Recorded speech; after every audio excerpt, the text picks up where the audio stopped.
Welcome everybody to a look at a brand new 4K limited edition release from Arrow Video, and it is 1986's Peking Opera Blues. So this is directed by Soy Hark, who also did the three of the several Once Upon a Time in China films, first of which is probably my favourite of the three. He also did Twin Dragons with Jackie Chan and Time and Tide. So this is an action comedy, clocking in at 105 minutes long. And yeah, stars like Bridget Lin, who was also in Police Story, the first of those, also with Jackie Chan. She was also in the two Royal Tramp films. Also stars Sally Yeh, who was in The Killer, which is another 4K release from our video we'll be looking at later this year. Also stars Cherry Chung, who was in Wild Search, The Postman Strikes Back, and Twinkle Twinkle Little Star, which is part of Shore Scott Volume 4 box set, by the way. And finally got Mark Cheng, who was in the likes of Invisible Target and War alongside Jet Li. So Beijing, 1913, in a time of violent turmoil when local tyrants vie for supremacy, three women's lives converge in the local Peking Opera House. Together, they hatch a revolutionary plan to stop President Wan Shikai from reinstating the monarchy and proclaiming himself emperor. With the help of a righteous freedom fighter and a disillusioned palace guard, the rebels must use all of their wits and brawn to protect their democratic principles and save the emerging Chinese Republic. So this offers up an overall effective and engaging mix of its genres, both of which never feel like they are working against each other, as the laughs are well earned and the action scenes are entertaining. The cast is also great, the pacing is on point, the cinematography is excellent, especially when it does come to those action scenes, by the way. The production is convincingly done. There is a solid amount of violence, although nowhere near as much as you might expect for something that is rated an 18. I personally expected a lot more in the way of violence. There is obviously plenty of, blood squibs and such, but yeah, no one's head, gets completely blown off. There's no cuts or anything like that. There is some injury detail from gunshot wounds as well, but yeah, nowhere near as much as I would have expected for an 18 rated film. There's not even anything that could really be considered nudity either, which is a bit of a breath of fresh air, to be honest. In a lot of these 80s action films, there is obviously nudity a lot of the time, but in this, that is not the case.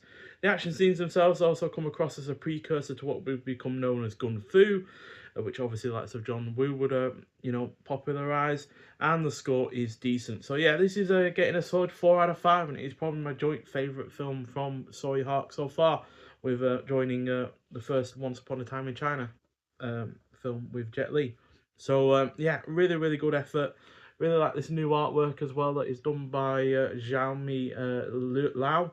Hopefully I'm saying that right. And yeah, and that's just one part of this limited edition version. We also have the film on 4K, which, yeah, no Blu-ray extra with this one, but that's fine. All of the extras have fit onto the 4K nicely. And yeah, we also get reversible sleeve artwork as well with the original artwork on it, which I also quite like. It's a shame we haven't got a double-sided poster or anything like that, so we could put one up over the other. But since the slipcover obviously does also have the new artwork on it, I will swap that round so I can see both different pieces of artwork. We also have a booklet with this release as well. Nothing on the reverse. And inside, you have your cast and your crew. Then we have Film Workshop, A Better Tomorrow for Hong Kong Cinema by Camille Zirin. And then we have Representing Norm-Defying Women in Soy Hark's Peking Opera Blues by Jamie Zhao. And then about the presentation and production credits as well. So, yeah, the film, obviously this booklet does have shots from the film throughout. So yeah, there's part of an opera scene. So yeah, I really like the fact that it is predominantly set around this opera house. It very rarely steps out of that environment, which is really nicely done. So yeah, about the presentation, the film is presented in its original aspect ratio of 1:8:5 with Cantonese and English mono audio options. The film has been restored in 4K resolution and graded in HDR10 and Dolby Vision. So the original 35mm camera negative was sourced from the Hong Kong Film Archive and scanned in 4K by Interface Video Production Limited in Hong Kong. So, and the film restoration was done by Duplictech. So, yeah, obviously I don't have any other version of this to compare it against. It's not a film I've seen before.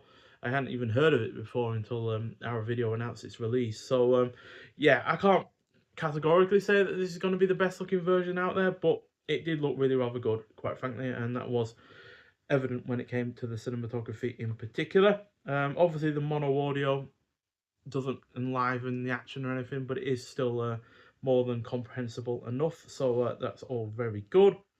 And yeah, so you've got original lossless versions of the Cantonese and English mono audio, optional English subtitles for the deaf and hard of hearing when it comes to the English audio, and subtitles for the Cantonese audio. Then you got brand new audio commentary by film critic James Mudge, who also did several commentaries on the Shaw Scott Volume 4 box set, so it's nice to see him return. Then you got an opus for Peking, starring in a Soy Heart classic, a brand new interview with actor Mark Cheng. Then you got an operatic achievement, that is a brand new interview with cinematographer Ray Wong. And then you got Hong Kong Confidential, Inside Peking Opera Blues, a brand new interview with author and Hong Kong cinema expert Grady Hendrix. And then you got Peking Provocations, a brand new interview with film critic David West. Peking History Blues, a brand new interview with historian and academic Dr. Lars Larman. Then an archival interview with star Sally Ye. And an archival interview with composer James Wong. And then the original theatrical trailer as well, as on top of that an image gallery. So along with obviously the reversible sleeve artwork and the booklet and this nice slipcover. So yeah, on the whole, a really rather good film. 4 out of 5. Ranks right alongside that first Once Upon a Time in China film. And yeah, overall, this is a really rather nice release. Nothing spectacular. You know, we don't have anything massive in terms of physical extras or anything like that. And obviously, it is just a simple, 4K case with a typical slipcover. But, I'm just glad that something like this has been released, because up until now, I do believe it's not been available in the UK on streaming or disc or otherwise. So yeah, really glad it's had a release, and yeah, overall a really enjoyable film and a nice surprise as well. Only really got it because I found the plot synopsis to be interesting, and obviously I've seen several films from the director before that I've enjoyed. So yeah, but hopefully we get even more of these kind of films from our video in the future. Obviously we know that we're getting Hard Boiled and The Killer. I do believe this was released by Shout TV, or Shout Factory, or one or the other, and it did come up with I think their logo at the beginning.